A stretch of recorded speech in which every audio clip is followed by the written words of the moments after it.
Hi, welcome back to Aramide's channel. If this is your first time here, then welcome. If you have seen other videos and you're a returning subscriber, thank you for keep supporting and all that. Thank you.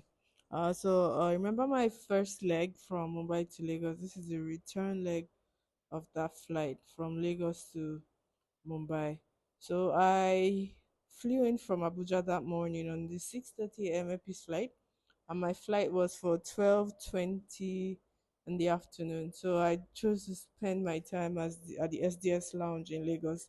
Now, the SDS lounge, I had previously spent some time at their Abuja lounge, and the experience was really really lovely. So when I got to Lagos and I was looking for the lounge to access, and then I just saw that SDS had a lounge in Lagos as well. I chose to do that, and the staff, they were very very receptive.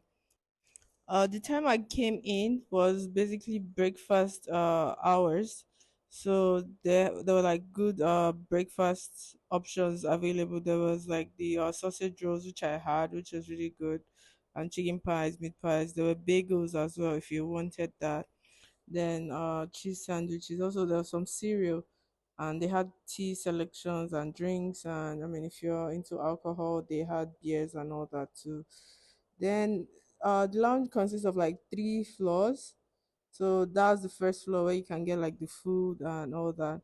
And then we went up. I mean, they showed me because I wanted to see, and they showed me everything. So this is the second floor or first floor, depending on how you say that.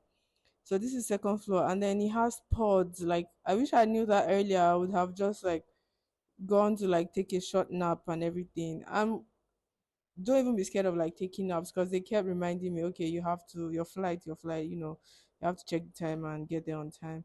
And for at the airport, you mostly can't smoke. So for smokers, there's this the third floor or second floor where you can just come up and smoke, and there are also selection of drinks and water, and you have a really nice view of the tarmac. So if your plane is running away, like someone said in a video I saw a while back, you can easily see there and try to run and catch the plane, like my dad successfully did once. But that's a story for another day.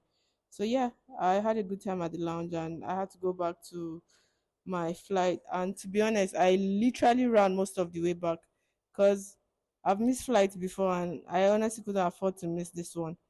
Now, if you want to know your way to the lounge, I know this is stupid of me, but please just bear with me. Just watch this video in reverse, and it will take you directly back, like directly to the lounge. Now, my flight, which is Airpeace, was flying from the new terminal, Terminal 2, and the lounge is at Terminal 1. As you can see, the camera is shaking because I was literally running here.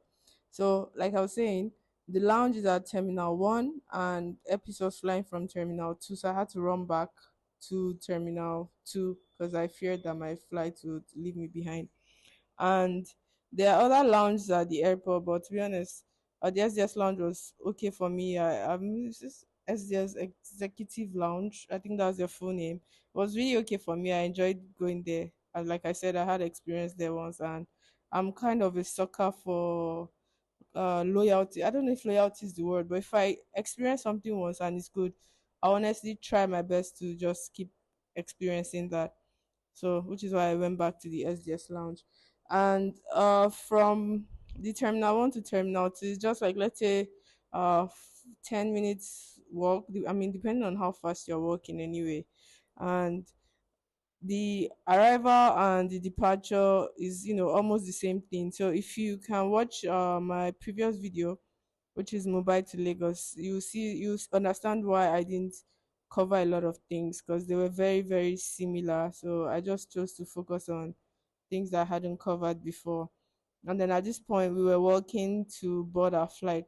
So in when I was coming from Mumbai on April 1st, that's 2023, on the first flight from Mumbai, I was literally the only Nigerian on that flight, the only Nigerian passenger on that flight, apart from the crew, the all Nigerian crew, and then the rest of the passengers were Indian. So you can imagine my joy when I was going back, and There were at least, I think, almost 20. No, I didn't count, but at least we seemed a bit more than 10.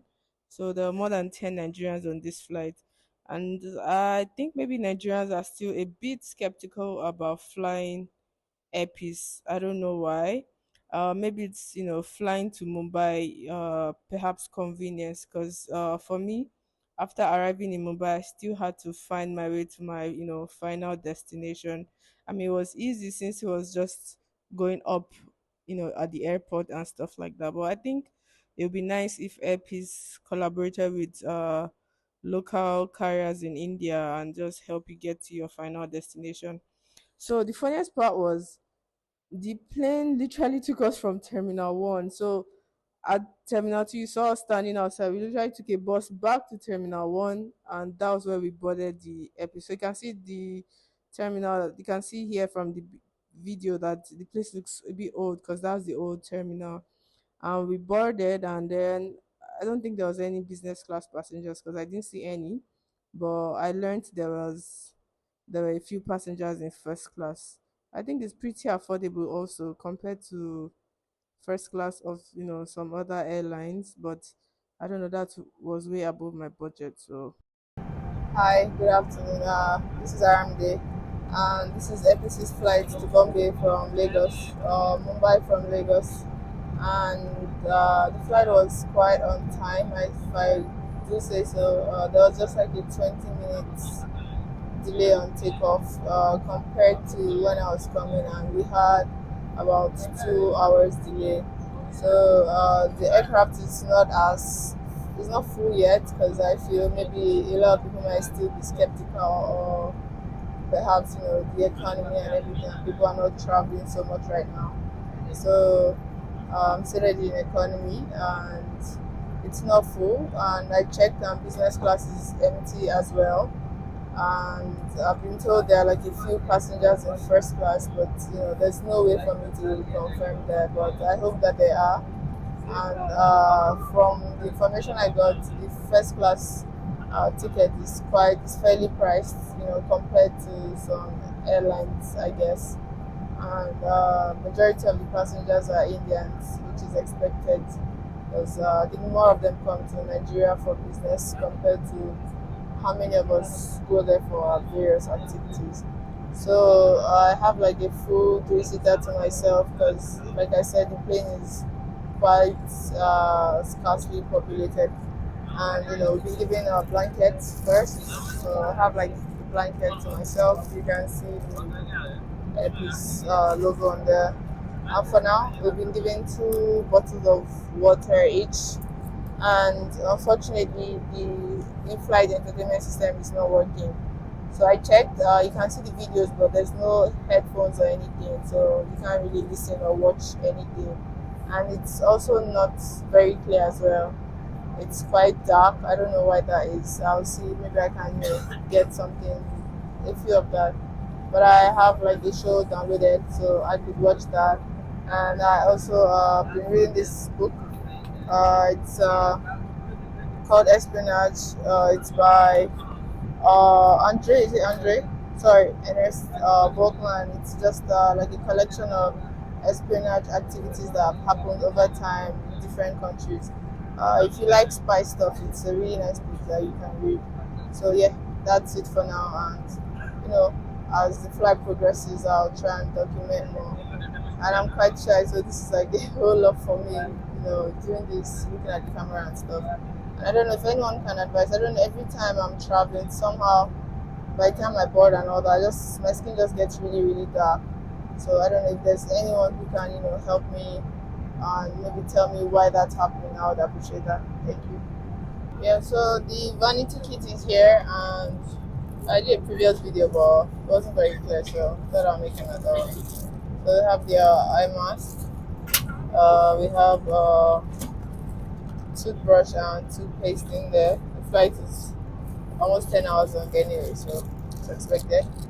I have the earplugs and the pen, which comes in very, very handy because you get to immigration and you have to fill those little paper thingies. So it's good to have a pen handy. And here's a comb, always gotta keep your hair fresh. Yes. This is the bag. Oh yeah, and there's compression socks, but I already have that on.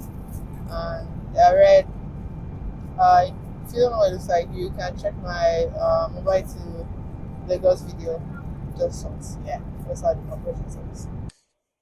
So our lunch has been served, and I'll direct you to our on-air personality, aka Aramide, to give you feedback on how that tasted. Thank you. Okay, so the food is here, and it's time to try the food. I hope that it's as good as. I mean, it looks okay. When it comes to the presentation, I think I don't know. It's seen better, so I think it's fair. But then let's try the food. So we'll start with the fried rice first. Okay.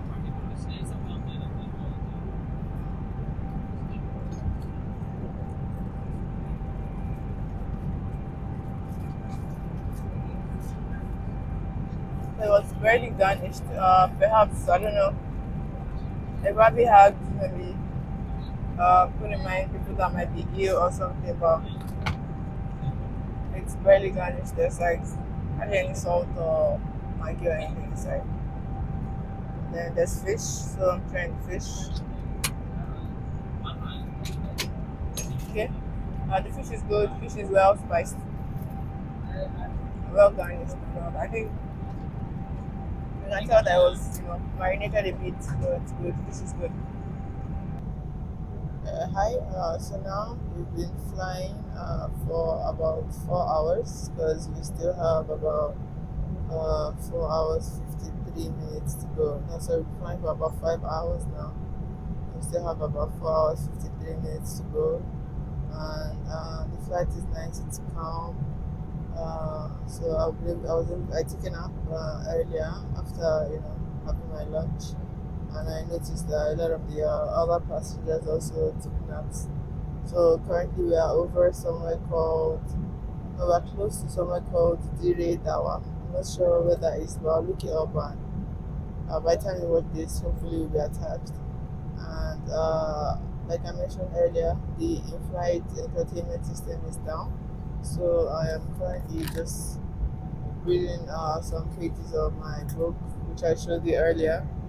And yeah, so that's the updates right now, and I'll update you more. Thank you. A few hours after that, I got like really hungry, so I went to the kind air hostess and I was given this breakfast box, but without like the hot meal. And after when breakfast was served, I was given another box with the hot meal of the potatoes, eggs, baked beans, and sausages, which was like it was good. I mean, it's airplane food. It can be better, yes, but it was good. So at this point in time, we're descending into Mumbai. And yeah, one more thing about the food that I learned was because a lot of Indians tend to fly airpiece to Mumbai, the meals are kind of tailored to their own taste, which I mean, it will make sense if there's like a majority. Doesn't mean because I mean 10 to from the ratio of 10 to 50 for example, so I understand, but I suggested they make a few dishes for us, at least for Nigerians, that they would really enjoy. And the air hostess was like, should take that up, so I hope that they do for the next time we fly them. So yeah, at this point we had descended fully into Mumbai and gotten out of the plane and walking, to immigration and all of that. So I actually like flying into India because compared to flying into Lagos or Abuja, where the airport is so small, in India it's like the airports are like huge. I mean, you would understand based on the population. If they had the size of our airports, it would be chaotic. But it's really nice, and it's like, for instance, if you needed help from the gate or the boarding the aircraft to immigrations, they could like just take you in that cart. Trolleys are free, which is really really nice, and all that. But overall, flying into India is always a nice experience. And at least once all your visas and all that are in order, you don't really have much of a problem. I mean, just look at the size of this place; it's huge. So that's it. And thanks for coming with me on this journey. And I hope that you grow with me as I take this up. So thank you. Don't forget to like and subscribe.